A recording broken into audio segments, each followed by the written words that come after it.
So before installation, I urge you to remove the clips, and let's do it again.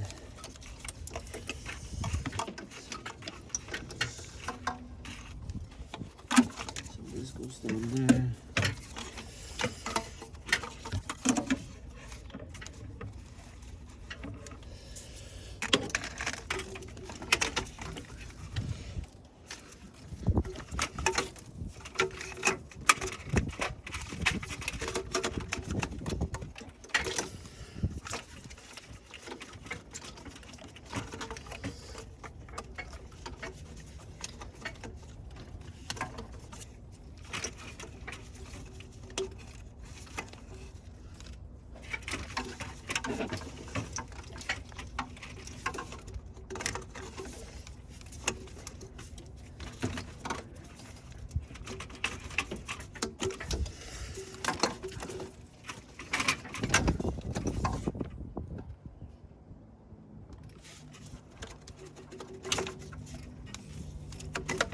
Okie dokie, here we are.